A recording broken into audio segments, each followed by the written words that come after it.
Focus on love. Love what's in focus. Aim for above because the ceiling's bogus. Focus on love. Love what's in focus. Aim for above because the ceiling is bogus. Focus on love. Love what's in focus. Aim for above because the ceiling. Hello, everybody. Welcome back to another episode of Famous Rapper Convos, the show where we help rappers make connections online, meaningful connections. And today we have the hardest working artist that I know, VaughnBornFamous. What's up, everybody? VaughnBornFamous here. Shout outs to Dave for having me on the show. Honor and a privilege, man. Okay, so VaughnBornFamous. Should I call you, do I call you that? The full name every time? Is it like Chance the Rapper, Don't Forget the Rapper? No, it's funny because some people call me Fame, some people could just call me Born, some people just call me Vaughn, so it doesn't matter. You can break it VBF, whatever you want. VBF, nice. I like VaughnBornFamous, and this is Famous Rapper Network. I feel like it all makes sense, but you're not a rapper though, right? You're not a rapper? I can't say I'm not a rapper. I'm a rapper at heart. I started off with music by doing rap. I think that because of rap music, it was able to take me into, because I was never a rapper. I was always an artist. So as an artist, can I rap? Of course. Rap's easy. But I'm not gonna say I was ever a rapper, but I could, of course, partake on something that's called famousrapper.com because I can give other artists and other rappers very good insight on where to start because that's how I started my career, which was inside of rap. Cool. So speaking of starting your career, the first question I always like to start with people is like going back to when you were first introduced to music and giving like the full autobiography of Vaughn, of how you got to where you are today as an artist in about 3 minutes. What is your full artist story? I would say music started for me before I was even a year old. As a 8-month baby, they would put me on the floor wherever the speaker was in the house. That's where you would end up finding me in the house, crawling or even scooching wherever I could. I think it turned into me having a karaoke machine in my bedroom, recording behind songs and pretending I was my own radio DJ, to actually writing songs around age 12. I took writing more and more serious. Poems turned into actual songs after I got interested with other artists. And I think it was coming up in like a single mom house. I mean, Big Pun and those guys, those are who raised me. That's how I earned my lessons early in the morning, waking up for BET Uncut, watching the videos I wasn't supposed to. I got all this influence from music where it's like, that just gave me the derivative in the direction. Like, yo, that's what I want. Those would be my role models. Those were my heroes. So I just pursued it fully. And then by the time I had 18, 19, I worked with Murder Baby and Max Payne. And these guys were major producers at the time. Max Payne has 2 singles with Migos right now. This is the person who taught me how to make beats. And then I had Murder Baby, who's a great entrepreneur. You can look him up on Instagram at Murder Baby. He taught me the business. So at a very young age, I just knew the lingo. I knew how to run an organization called music as a musician, and I just never stopped. There's nothing else that's ever gonna make me happy than having music playing in the back or being at a job in a studio or writing music. So why be miserable? This is it for me. I love it. So how old are you right now? I'm 28. Okay, 28. So we got to like 18, 19. So what have the last 9 years All right, been like? So let's take it from 19. I go into college, and then from college, I went the wrong route, man. I needed money now. I didn't want to be a broke college kid. So we started hustling. I started grinding real fucking hard. And when I went downstate, and that's where the transition happened, because here goes this kid from like, you know, a regular American town who's now had to hustle his way, grind it up. Now he's in prison. And when I'm spitting bars and tears, everybody's quiet. Everybody's listening to me. I'm getting kudos in Pod B, I'm getting kudos in Pod D. They're putting me in battles against people. So when I came home from that, I was immensely into the battle rapping. I just wanted to battle everybody. It was Bando Bully, Bando Bully, Bando Bully. Then Bando Bully was like, yo, but people were like, yo, but listen, we're not doing the Dat Piff thing anymore. We're not doing the battle rap. People are on Apple and Spotify now. And I was like, all right, well, I don't even know how to do that because I'm just coming home. And then I learned the DistroKid thing. And it was like, after I did one thing, it was like, as soon as I got Spotify and Apple, people were like, yeah, but you need music videos. It was like, as soon as I got music videos, people were like, yeah, but you need promotions. And as soon as I got promotions, like, now you need a feature. And it was just like, next thing you know, it just all fell together, man. And now I'm just like old and still doing it, I guess. Nice. That's awesome. Wait, so you were rapping in jail? Yeah, that was that was the only thing to do in there. I think that's where I really learned the pen, and that's where I think maybe before you could have considered me a rapper, but after that I was an artist because my pen game was just like undeniably disgusting. It was just like any genre you could get. I mean, I could literally cover 8 genres right now on one platform if I had to under one name, which is like, I mean, I don't know another artist that could do that, and rappers don't do that either. But like I said, rapping is where it started for me, from rapping in tears and being in battles with, like I said, in the gulliest of environments, to the basements of New York City and Harlem and Queens, to Tier C and Bayside prison in New Jersey. Like I was there with the other guys who rap and did this, and I was able to be like, yo, I really have a talent and a gift here. And that's when I turned the expression into something different. And now it just turns into anything I want to talk about, I can write about. And it just comes out like diarrhea, kind of like music diarrhea. Yeah. Kind of gross, but all right. Yeah. Sounds good. Yeah.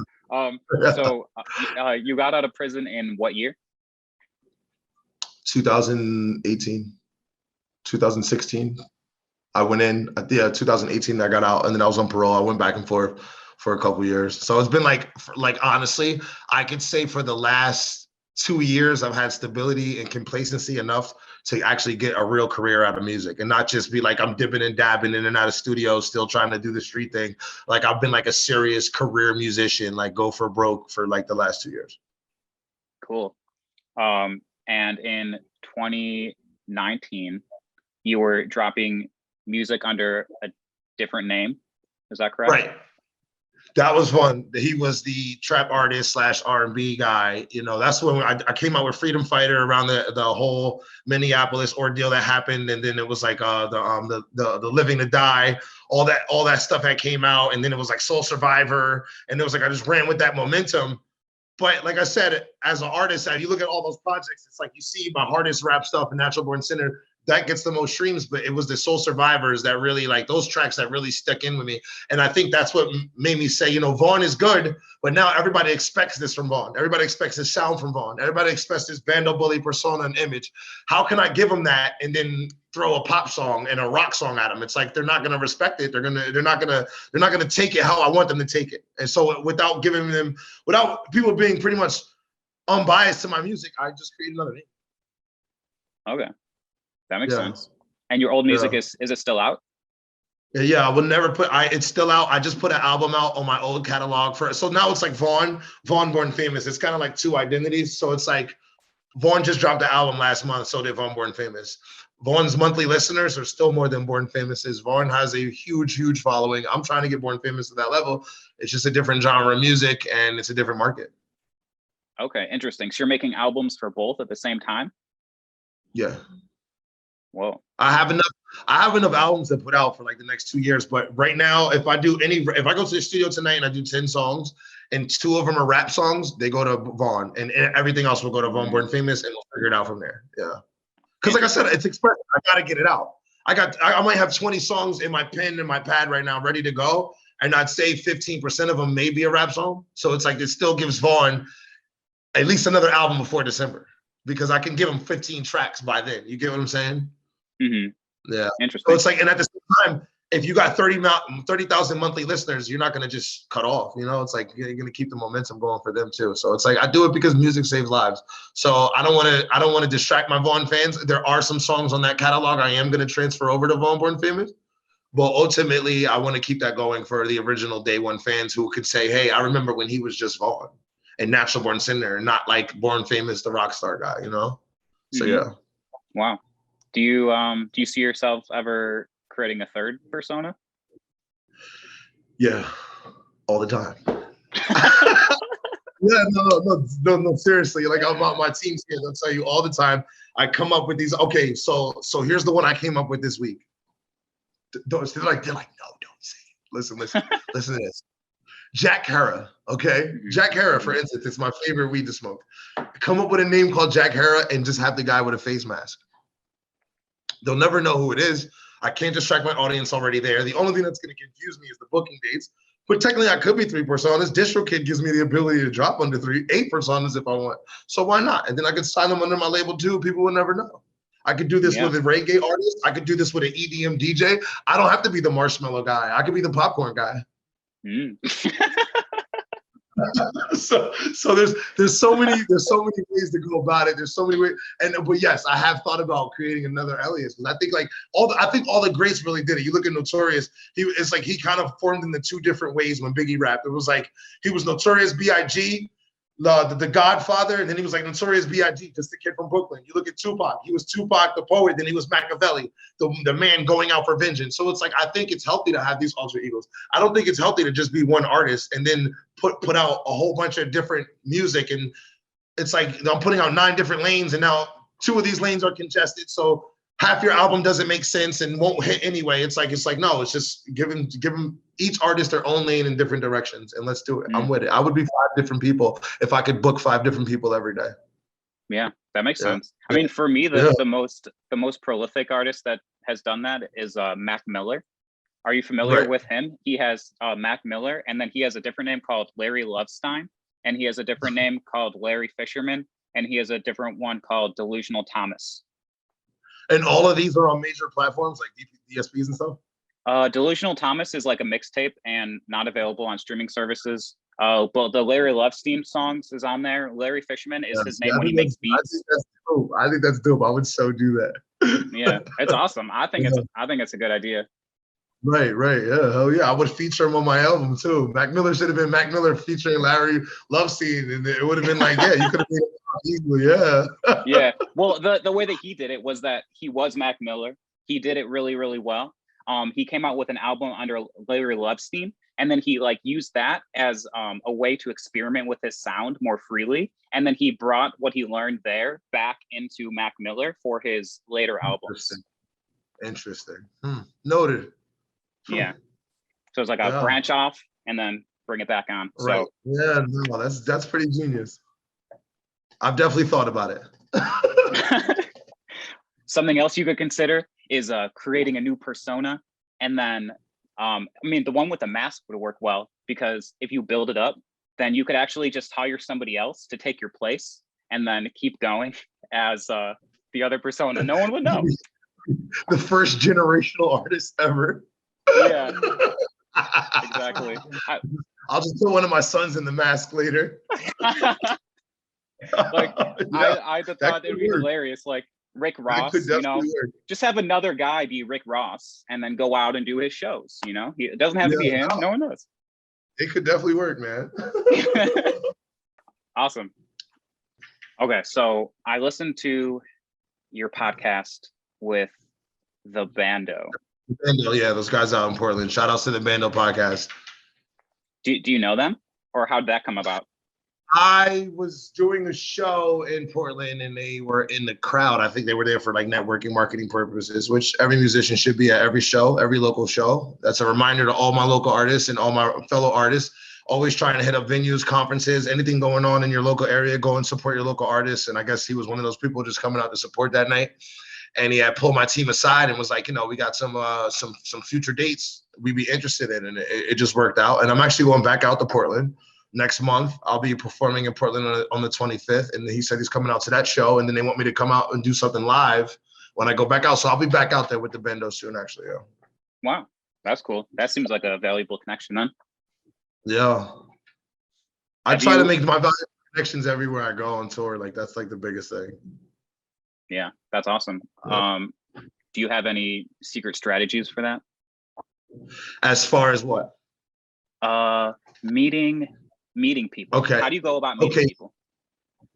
It's honestly, in a situation like that, it's all about impression. You have to kill the stage, be the best performer, train all week to go on stage and be better than everybody else on stage. Because when the fans are there, you got to understand, a lot of artists get stuck inside their head, but they don't understand what it's like to be at an actual concert and see themselves on stage because it's impossible.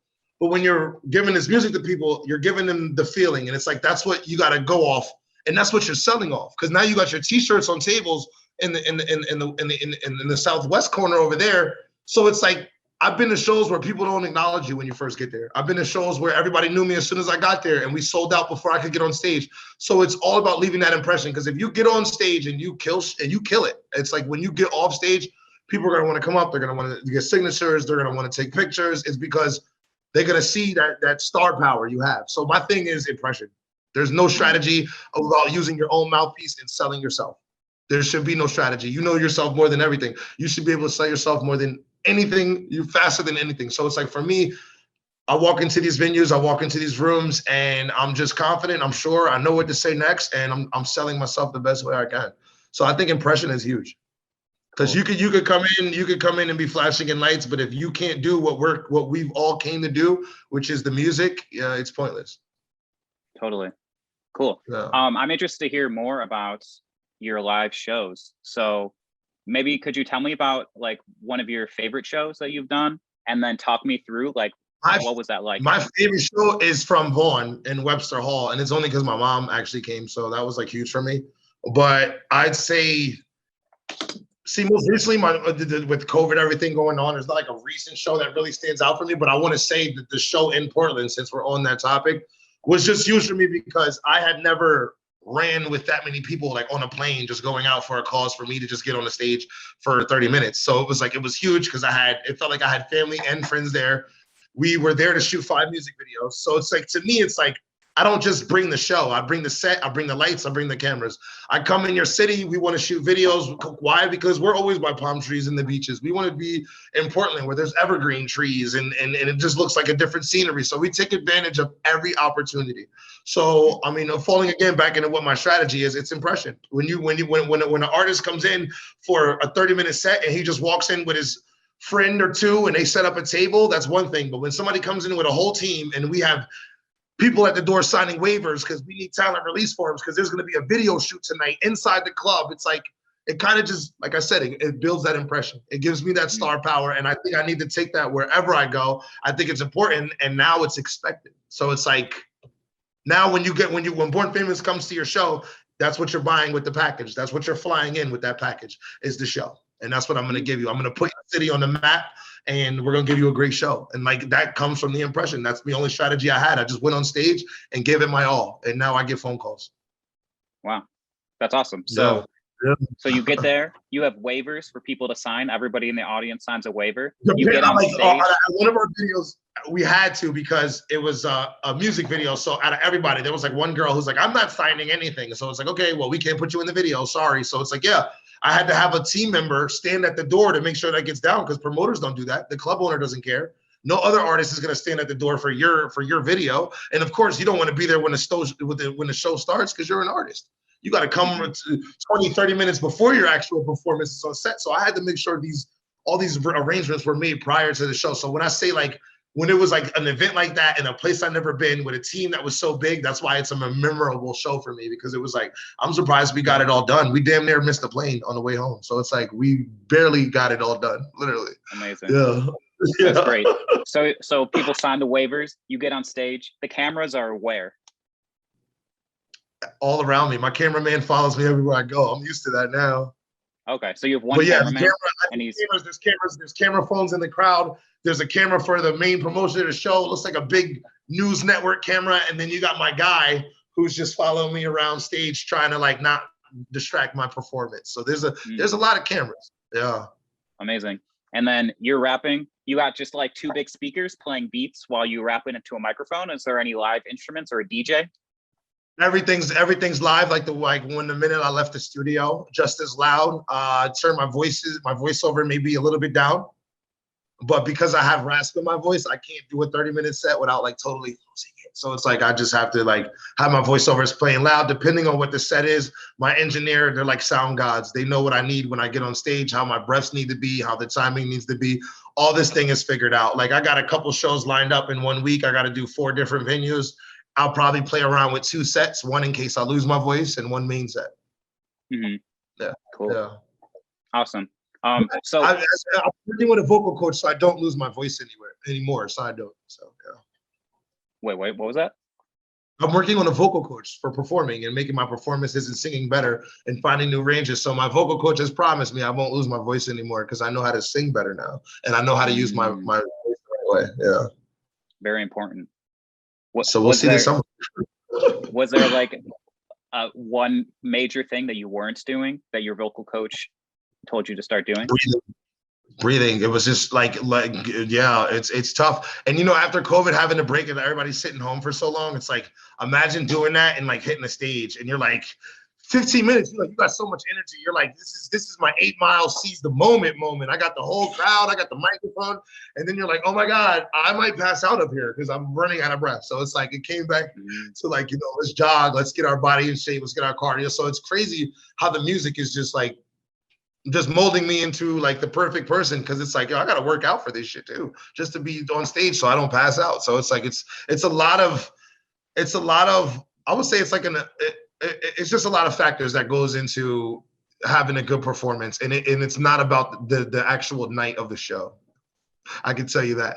You should be in your bathroom in your tube socks and boxer briefs singing that song all week and ready for the breaths and ready to get out of breath and ready for your breaks, because you can't, in the middle of your songs for 30 seconds, you can't just stare at everybody.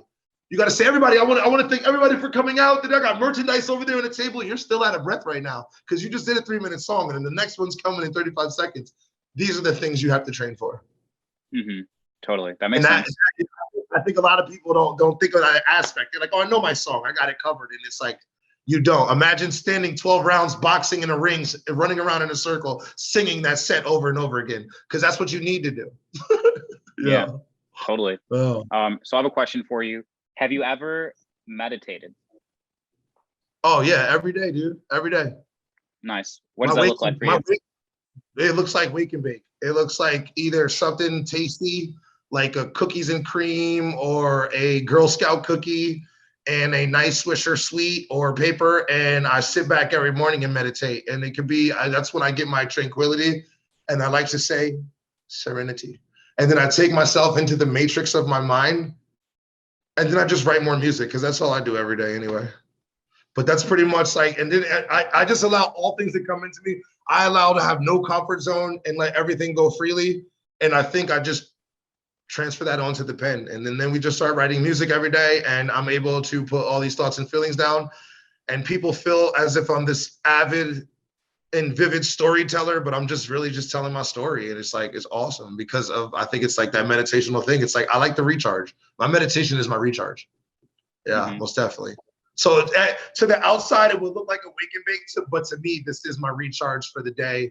This is my toleration. This is me being able to put up with anything and being ready for it. Cool. I love that. Yeah. What about yoga? Have you ever tried yoga before? I have not tried yoga. I did yoga once on GTA because you had to do it for one of the missions. On the mountain? Yeah, with Michael, but I've never done the actual yoga, no. Okay, nice. I watched a YouTube video of Michael doing yoga. Yeah. That's the one. The reason I ask is because yoga and meditation, it's all about breath. So I think a yoga practice could actually help you a lot with your breathing and being able to breathe on stage. Okay, so listen, here's something that I didn't know that I was doing totally wrong. Yeah. As a rapper, you just feel like, and here's what I'm hearing. It's like my vocal coach is saying, because you just want your voice to be heard as an artist, so you kind of push it more. So as a rapper, before you jump on the mic, the first thing you do is it's like you're jumping into double dutch. You do that leap into the microphone. Totally wrong. You should be doing breathing in from the stomach. Nothing should be coming from your chest, period. So if I start off and I'm like, I've already messed up. It should be big belly, little belly, and I should start rapping there. I did not know this, because that would actually save you the breath. You think it's not. You think you sound better, but you don't really sound better. And he taught me little keys like this, like hold your throat right here. Like with your Adam's apple. Put your 2 fingers on your Adam's apple. Now say anything. You can feel the vibration. Yeah, if I say anything, I can feel the vibration. Okay, now try and talk like Mickey Mouse. Hello, boys and girls. Hello, boys and girls. Would you like some smoothie? Right. You don't feel it in your throat. You feel it in your chest, right? That's the difference between singers like The Weeknd and singers like me right now, is that they're able to bring it up through that Adam's apple. That's all I got to learn. Oh, man, this is a piece of cake. Let's get it done, coach. Nice. So that's nice. So it's like just learning little tricks with your voice like that, and learning that if you sing that way and you sing from your stomach, you're not overexert. This is a muscle. So once you overexert your muscle, that's when you lose your voice and stuff like that. So it's just like a lot with the breathing, but you have to breathe from your stomach. And that's something I never knew, which is crazy. Yeah, totally. Yeah. So one of the things that yoga teaches is about the chakras. Have you ever heard of chakras before? I've heard of them. I couldn't say I really know a definitive, like what meaning for what they are. You'd have to remind me. So there's 7 chakras. and they go It's like karma. It's no, not at all. Well, Okay. no. And so it's like places in your body, and they make a vertical line. The first one is like your butthole, I guess, your root chakra. And then above that is the chakra in your stomach. And then above that is the one in your belly button. And then above that is your heart. And then above that is your throat. And then above that is your third eye. And then above that is your crown. So like when you're singing, you want to be able to get the energy from your lower chakras and bring it up and out of your throat chakra. And if you just do it all up here, like you're saying, it gets tired. But if you bring it up like that, then you can do it a lot more. And then you can actually put a lot more emotion and energy into it because it has more. Are you a vocal coach? Because I'm sold now, man. How much you charge a week, man? I mean, no. I mean, I could. Let's do it. If I do have all those chakras, my stomach chakra is definitely twisted, dude. Let's do it. That's interesting. I mean, I've considered being a yoga coach, but doing it for vocal training, that would be interesting. That's cool, man. That's cool. Yeah. Have you ever made a song about yoga? I'm writing one right now. About tantric yoga. Tantric yoga is like Kama Sutra, like sexual yoga. And then I've never heard a song like that before, and I think it could be really interesting because you can say like really freaky stuff. I've used the word tantric in a song to that context, but I've never heard tantric yoga. Maybe you can do like tantric yoga classes in LA or something. I know people who might sign up for that. Yeah, I mean, I would probably have to take some first, but yeah, that's cool. Awesome. So, VaughnBornFamous. We've talked a lot about where you are today, and now I want you to think forward 12 months from now. It's May 2022. Where are you? What's changed?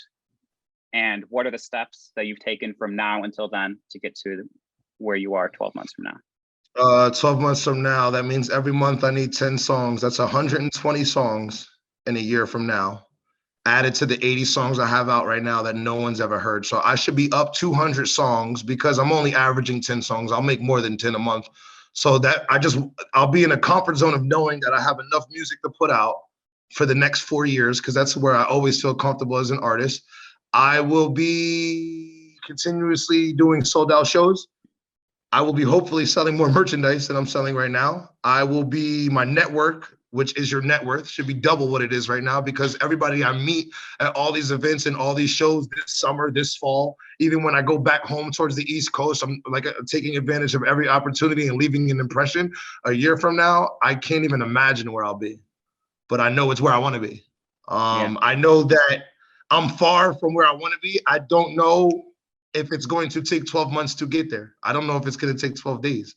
You know, in this game, if you grind hard enough, you could sign the line in 12 minutes. That'll change my life. So it's like, I'm really not sure, but I think in 12 months, I'll be way better than what I am today. And that's cool. it. I love that. I'll be, yeah. So one of the things that you said was growing your network.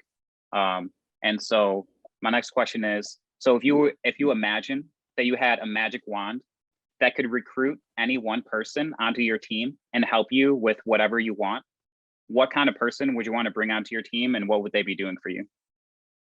Gosh, you know, there's like these Hollywood heavy hitter managers that you'll meet, and like they'll be like, "Yo, I'll sign you," and you'll think these guys want to be your manager for your whole life, and they don't. They want you on a 90-day contract, because if they can't make you famous in 90 days, you should fire them anyway.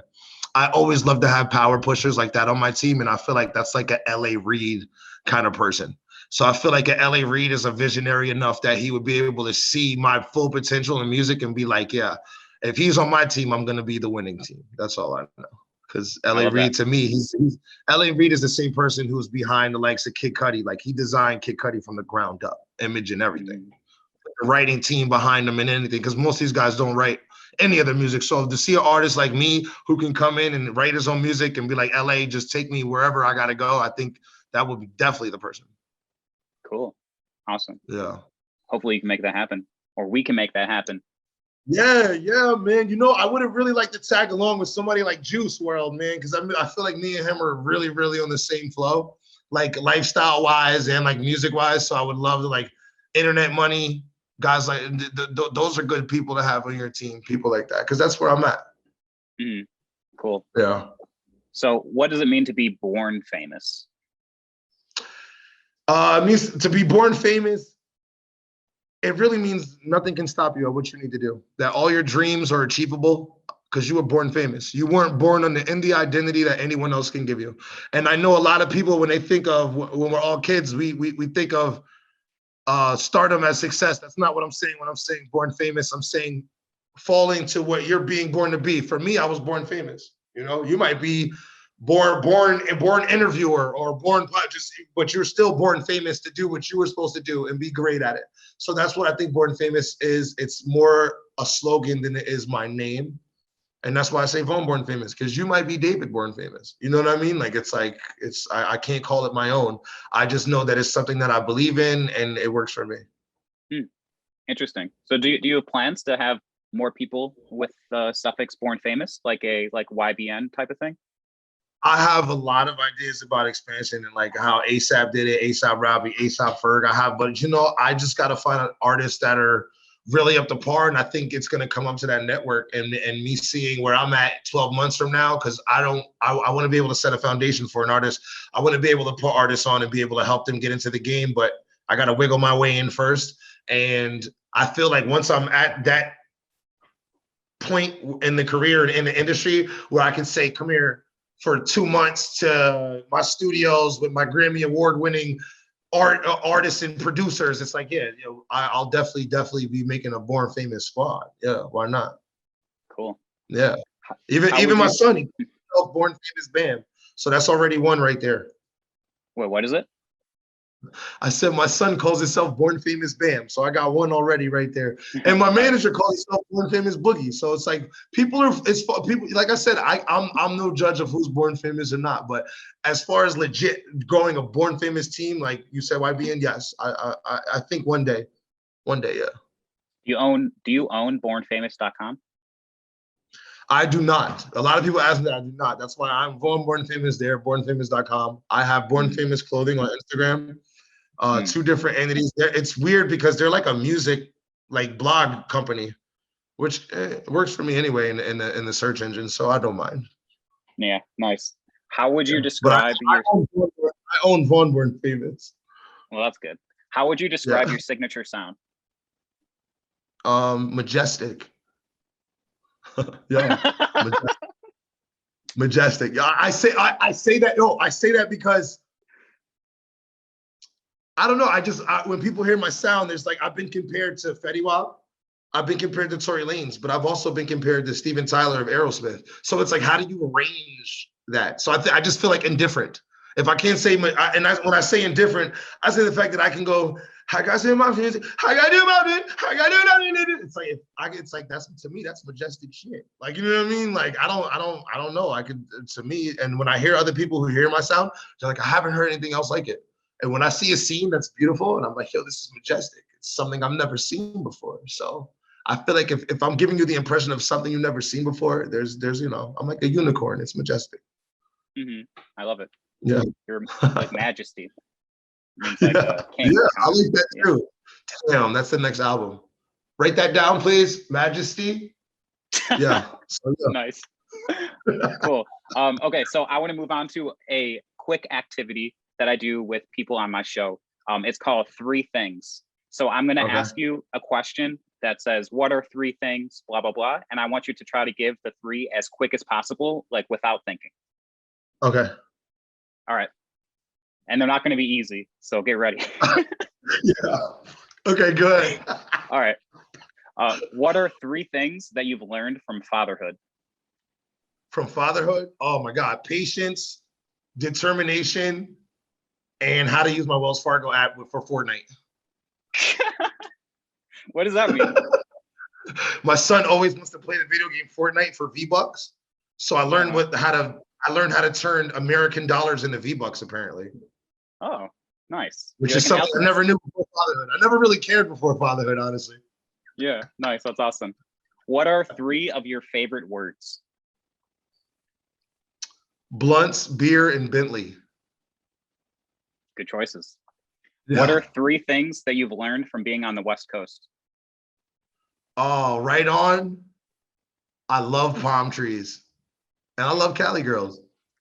Nice. Just like my Palm song. trees are amazing.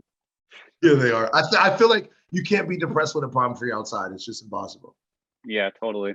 I'm from Yeah. the suburbs of Chicago, Illinois, originally. And then when I first came to California, palm trees, I was like obsessed with palm trees. At first I couldn't find them, but then suddenly they were everywhere and it was Yeah. awesome. Yeah. Yeah, some are tall, some are small, some look crazy, but yeah, it's a vibe. It's just you're just driving on a highway and just seeing a bunch of palm trees is relaxing to me.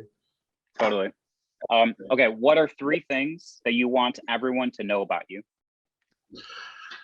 I want them to know that there is all truth behind my story. Every song is a story. I want them to know that I work as hard as I do. I want them to know that I work 15-hour shifts at music as an independent artist. I don't have a job. Music is my full time. I want them to know that I put every minute, ounce, and soul, every waking moment. I'm so consumed, I can't sleep when you're sleeping. I want them to know my music for what it is before I die. Okay, that's great. And those are the things, yeah. Okay, so next I'm going to run through just like a list of questions. It's no longer the 3 things, but yeah. So if you could teach everybody in the world one concept, what would you want to teach them? Stocks. Cool. The stock exchange. Let's go ahead. Yeah, like how to trade stocks and stuff. Yeah. If 1 million people heard one of your songs, which song would you want it to be? Closing Time. It hasn't came out yet. Okay. When's it dropping? That's why 1 million people have to hear this shit, Dave. Nice. When does it drop? When's it drop? Do you know? Hey, when I can afford the budget for 1 million people to hear it. All right. Sounds good. Okay. What important truth do very few people agree with you on? What important truth do very few people agree with me on? Wow. Okay, that I drop too much music. People say that I put out too much music, that it may oversaturate me as an artist, that it oversaturates my music. But I look at artists like Russ that came from nowhere, that dropped a song every week and built up a following where now his checks are $100,000 a month from SoundCloud and YouTube. So it's like, there's obviously a key to being consistent and constantly hitting people over the head with great music.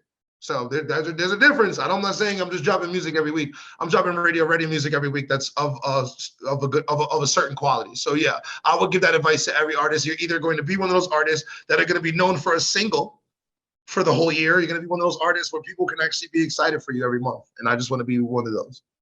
Mm-hmm. And I think a lot of people disagree with my release dates. And I put out a video every 14 days. So a new music video every 14 days. My favorite artists don't do that. So, but I'm not my favorite artist yet. And until I get there, I don't think anybody should tell me how to release, which is why I've been doing what I've been doing. But yes, a lot of disagreements with the team, everything. Cool. That's a great answer. Yeah, I hope to hear this. I mean, you don't have to convince them, right? They'll be convinced by your success. I only get better. Why give them last 6 months ago's music next month? It's stupid. To me, it's like I'm constantly getting better at my craft, which is, like I said, I consume myself with this all day. It's only right for me to show you what's just made and what's coming next. Like, you know what I mean? Mm-hmm. Yeah. Music saves lives, man. I'm sitting on Closing Time for good reason. But a lot of my music, I just want to push out because, I get those inboxes where people are like, yo, this song saved my life. That's why I do this. Cool. So I want to ask kind of the same question again. Okay. If 1 million people watched one of your videos that's already out, which one would you want it to be? Drifter. Because it's so catchy and it's a clean video and it's just, it was VaughnBornFamous really saying, I want to be the pop rock sensation I know I can be. And here's me doing Drifter and it sounds a little country music to me, but we all love it and enjoy it. And here's a t-shirt. So Drifter. Cool. That's a great song. Yeah, what is your experience with freestyle rap? I mean, it's the basis of writing music. I don't think you could write music unless you know how to freestyle. So I think, like I said, it's where I started with battling, but freestyle rap is very important. It's lyrical exercising. For an artist, it's huge. how did you first learn how to freestyle?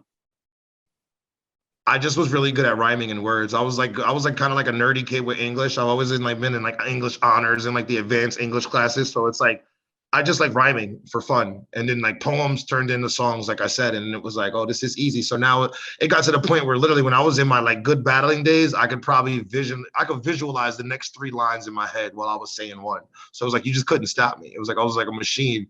And then I was like, okay, now let's write songs and make concepts. And now you're an artist. I love that. So yeah, freestyling huge. Because of freestyling, it made me an artist. But it's like I said, there's a form. There's definitely a form to it. Do you remember the first time you ever freestyled? Yeah, I think like seriously was in the bathroom in like 8th grade. We all had cut out, and it was like 8 of us just in a circle just rapping. And I think that was like really when I was like, yo, this is fun. There's an adrenaline. It's like jumping off an airplane, kind of. Nice. That's great. Yeah. Okay, I just have 2 questions left. So what are 2 albums that I have probably never heard, but I should listen to? Like 2 albums so I know, that inspire I know you. one that you heard already, which was Freedom Fighter. So it's like, you got that side of me. Wait. Oh, not your album, not yours. Oh, just anybody else's 2 albums that I think anybody should hear? Oh man, easy. Green Day Dookie, because I love Basket Case. Bite my lip and close my eyes. I mean, that's, come on. And I don't think there's any specific one, but I think like anything from Jimi Hendrix would be something that would have to go in a time capsule of albums for me. Yeah. Jimi Hendrix greatest hits. And you said Green Day Dookie? Yeah, man. That's the first album I ever bought. Oh. It should be everybody's first album. Oh man. Don't put that part in the segment. That's a classic rock album. I'll listen to it tomorrow. Dude, I promise. Before American Idiot and all that stuff, it was Green Day Dookie, man. Nice. Yeah. On the last interview, the album they recommended was Epitaph by Necrophagist. Have you heard of this? It's like a death metal album. No. I have music appreciation for all music, though. I'd love to hear it. Send me the links. I mean, I'll check out anything. But yeah, I've never heard of it.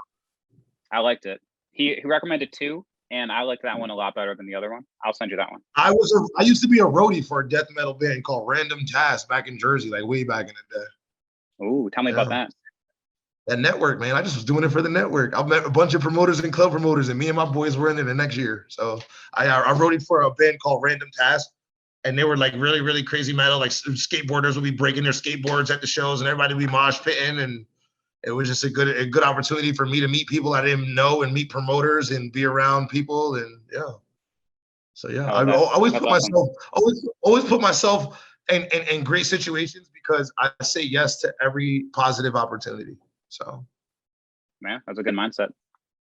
Yeah.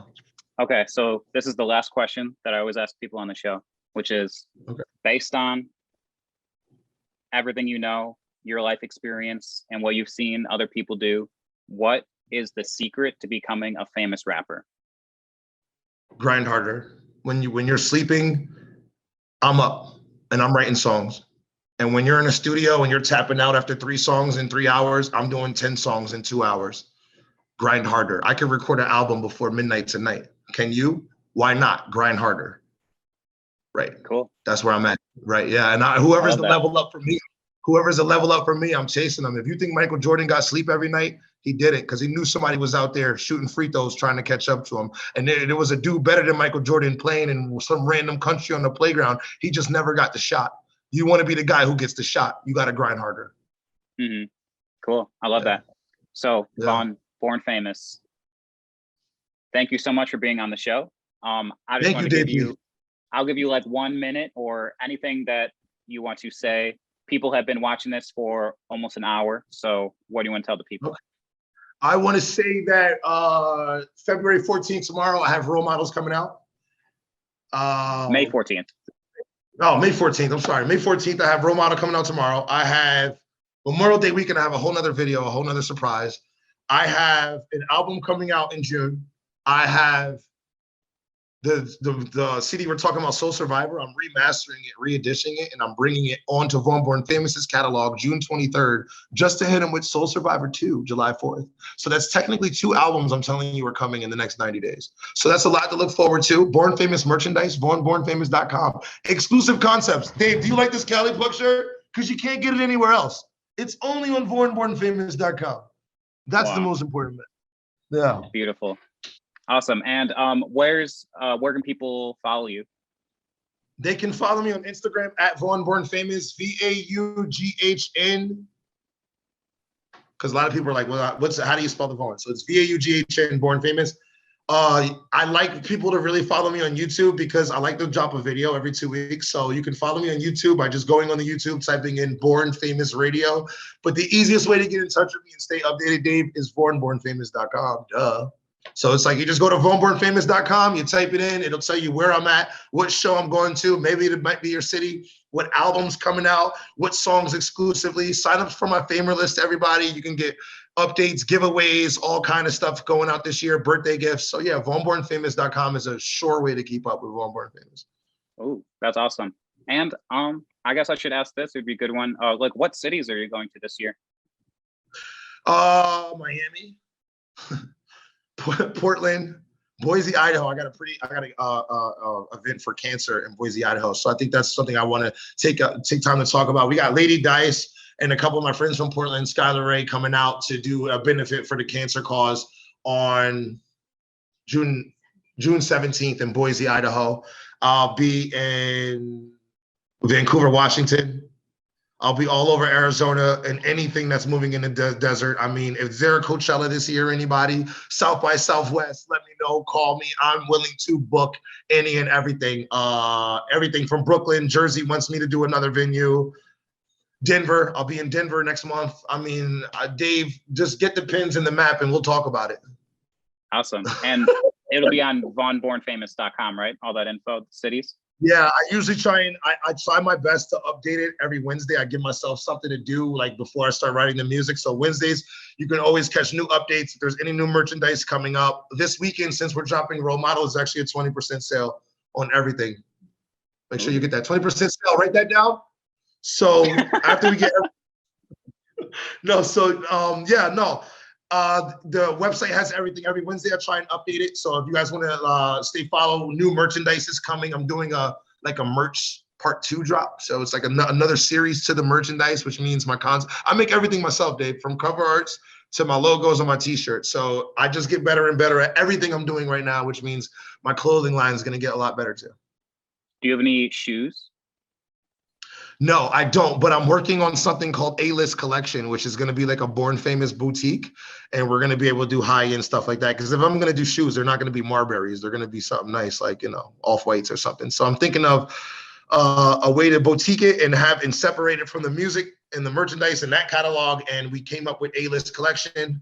So you can expect sneakers, coats, fur, mink, all kind of stuff on A-List Collection, because Vaughn Born Famous is going to show you his fashionista side. So yeah, and that's coming like 2022. I would say if I could, it'd be coming by the end of this year. A-List Collection will at least have some merchandise up before December 2021. That's me just being realistic. There's no reason to wait till next year because I grind harder, Dave. Of course, I can tell. Yeah, we can make up the idea today. It'll be out next month. Let's do it like that. All right. Awesome. Well, it was a pleasure talking with you. And thank you for sticking around while I figured out how to connect. No, dude, it's really dope. We're both out in the palm trees. Anytime you're out in the LA or Hollywood, give us a shout out. Born Famous team is here.